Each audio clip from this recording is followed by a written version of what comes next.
neatly upon his left ear on the collious pavement. Two waiter pitched Sophie. Pitch means फेकणे. कॉलियस म्हणजे कडक असलेल्या, टणक असलेल्या.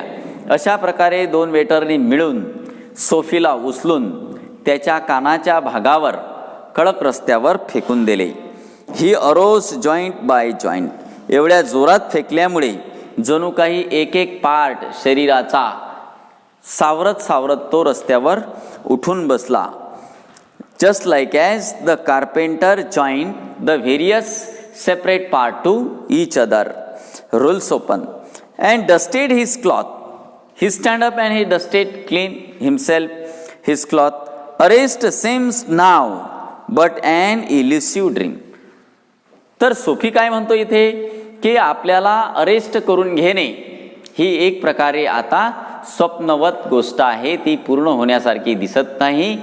लगातार केलेले प्रयत्न आपले अपयशी ठरत आहेत. The island seems very far away. आणि त्या आयलँडवर जाण्याचं माझं स्वप्न हे खूप दूर आहे. A policeman who stood before the drug stores 2 doors away laugh and walk down to the street.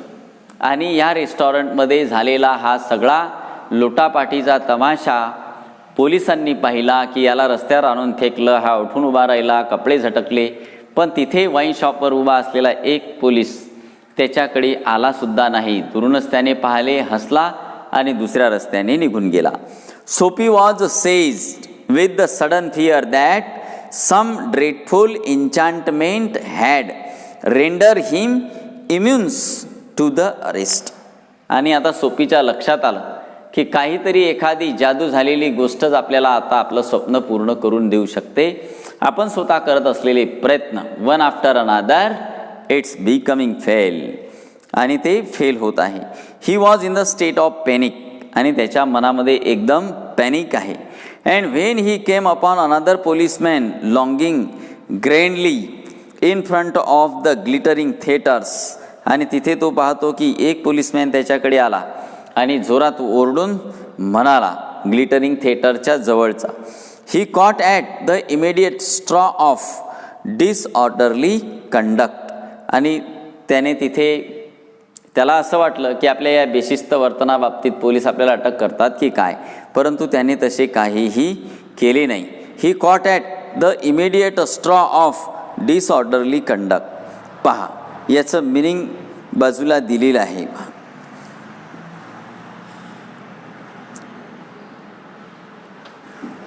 On the sidewalk Sophie began to yell the drunken ग्रिबिश at the top of his harsh Y.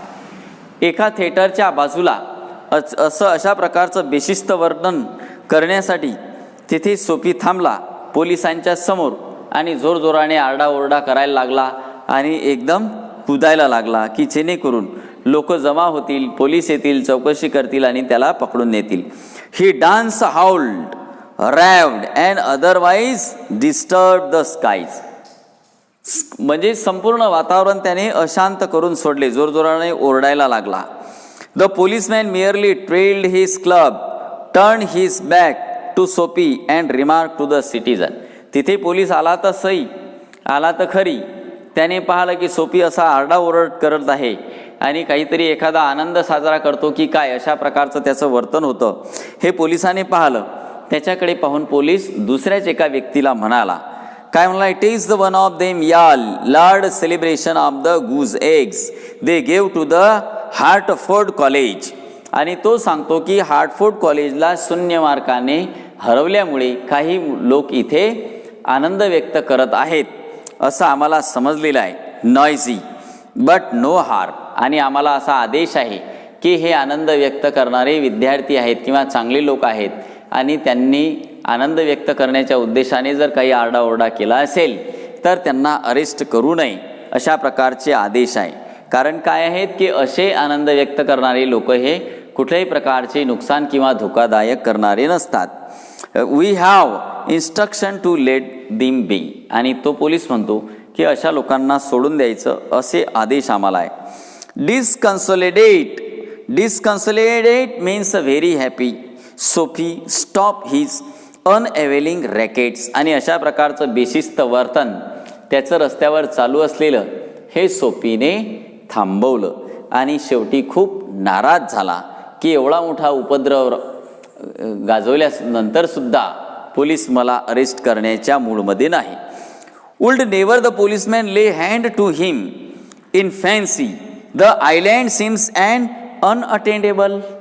आणि लेखक म्हणतो की एवढा सगळा उपद्रव केल्यानंतर सुद्धा पोलीस हे मला नेणार नाहीत, म्हणजे माझं जे स्वप्न आहे त्या विंटर आयलँडवर जाण्याचं ते स्वप्न पूर्ण होण्याची शक्यता मला आता खूप कमी दिसते आणि म्हणून तो खूप नाराज झाला. आर्केडिया म्हणजे सुंदर बेट. The button his thin coat against and chilling wind. आणि पुन्हा रस्त्यावरून उठला तो. थंड हवेचे वारे वाहत आहेत, स्वतःला थंडी लागू नये म्हणून त्याने त्याच्या कोटचे बटन बंद केले. In a cigar store he saw well dress man lightning a cigar at the swinging light. आणि नंतर त्यांनी समोरच्या एका स्टोअरमध्ये पाहिलं की अतिशय टापटीप कपडे घातलेला एक व्यक्ती स्विंगिंग लाईटमध्ये सिगार पेटवत आहे. He had set his silk umbrella by the door on entering. आणि अशा प्रकारच्या त्या स्टोअरमध्ये, सिगार स्टोअरमध्ये एका व्यक्तीने त्याच्यासोबत असलेली त्याची रेशमी कपड्याची असलेली अतिशय उच्च दर्जाची असलेली छत्री बाजूला ठेवून तो बिनधास्त सिगार पेटवत आहे असे या सोपीला दिसले. सोपी स्टेप इनसाइड. सोपी त्या स्टोअरमध्ये गेला. Grab the umbrella. त्याने त्या दुसऱ्या व्यक्तीचा असलेला तो अम्ब्रेला उचलला.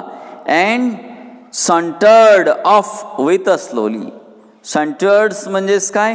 Walk in the relax manner. दुसऱ्याची छत्री चोरली आणि हळूहळू रेस्टॉरंटच्या बाहेर निघाला. The man at the cigar light followed हॅस्टली.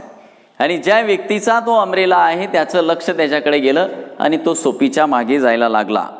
And the man shouted very लाऊडली, my umbrella he said sternly. अतिशय कडक रागीट आवाजामध्ये तो ओरडला सोफीला आणि सांगितलं की तो अम्ब्रेला माझा आहे. ओ इज इट स्नियर्ड द सोपी. आणि अतिशय उद्धट रिस्पॉन्स देत सोपी म्हणाला, हो हो, हा तुमचा आहे काय, असं. Adding insult to the pretty larceny. And Sophie wanted to make him angry, की जेणेकरून पोलीस त्यांना तो बोलवेल आणि याला जेलमध्ये पाठवेल. आणि म्हणून सोफी अतिशय उद्धट भाषेमध्ये त्याला म्हणतो, well why don't you call the police? If this umbrella is your then why are you waiting? You should call the police and police will arrest me. I took it, your umbrella. आणि Sophie डेरिंगने सांगतो, हो मी तुमचा umbrella घेतलेला आहे, तुम्ही पोलिसांना बोलवा. Why don't you call the cops? There stand one on the corner. Now police are not far away from us. The one of the officer is sitting or standing here, very near to us. You should call him. And told him about your umbrella. The umbrella owner slowed his step. परंतु त्यावेळेस सुद्धा आश्चर्य घडलं. ज्या व्यक्तीचा स्वतःचा हा umbrella आहे तो व्यक्ती सुद्धा डेरिंगने सोफीला अरेस्ट करायला सांगत नाही आहे. उलट त्याने ज्या रागाने तो पुढे आला होता तितक्याच आरामशीरपणे तो मागे गेला. Sophie did likewise with the premonitions That's lockdown again run against him. The policeman eyed at the two curiously. आणि तिथे उभे असलेले पोलीस या दोघांच्या बोलण्यावर लक्ष ठेवून होते. परंतु ज्याचा अम्ब्रेला होता तो जास्त काही स्ट्रेस करून सोफीसोबत बोलत नव्हता. आणि सोफीचा असे प्रयत्न होते की जेणेकरून भांडण वाढावं आणि बाजूला उभे असलेले पोलीस आपल्याकडे यावेत. Of course sed the umbrella man. Well you know how this mistake occur if it's your umbrella. Then the umbrella owner man said, oh of course you are saying that this umbrella is your. Then the umbrella owner say that it is mistakenly happened. If you are the owner of this umbrella then you know what happened about this umbrella. If it is your then there is no problem. I hope you shall excuse me. उलट त्या अम्ब्रेलाचा जो मालक आहे तो म्हणतो की जर हा तुमचा असेल तर तुम्हाला माहीत आहे तो कशा परिस्थितीत माझ्यासोबत आला, त्यामुळे मी अशी आशा करतो की तुमचा अम्ब्रेला मी घेतलेला होता, त्याबद्दल तुम्ही मला माफ कराल. I pick it up in the morning in the restaurant if you recognise it is as your. आणि अम्ब्रेला ओनर त्यांना सांगतो की मी सकाळीच एका रेस्टॉरंटमधून हा अम्ब्रेला उचललेला आहे, तो कोणाचा आहे हे मला माहीत नाही, पण तुमचा आहे असं जर तुम्ही ओळखत असाल तर तुम्ही तो घेण्यास मोकळे आहात, माझं काही म्हणणं नाही, उलट मला माफ करा. Why I hope you shall. आणि तू ते का घेऊ नयेस असं मला वाटते, असा अम्ब्रेला ओनर म्हणतो. कुठल्याच प्रकारचं भाषण त्याच्यासोबत तो संघर्ष भांडण करत नाही. आणि ऑफकोर्स इट्स माइन. आणि मग सोफी म्हणतो why not, this is after all mine, I am the owner of this umbrella, said Sophie savagely. The ex umbrella man retreated. आणि ज्या व्यक्तीचा तो अम्ब्रेला होता त्याने तो अम्ब्रेला म्हणजे छत्री सोडून तो आल्या मार्गाने खाली हात वापस गेला. The policeman hurried to arrest a tall blonde in an opera cloak across. Blonde म्हणजेच काय, a person with a pale yellow hair. अशा व्यक्तीला पकडण्यासाठी काही पोलीस तिथे आलेले होते.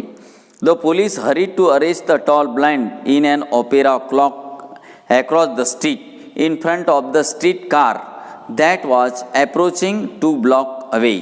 ज्या ठिकाणाहून 2 रस्ते वेगवेगळ्या मार्गाला जातात त्या ठिकाणी काही पोलीसमॅन तिथे आलेले होते.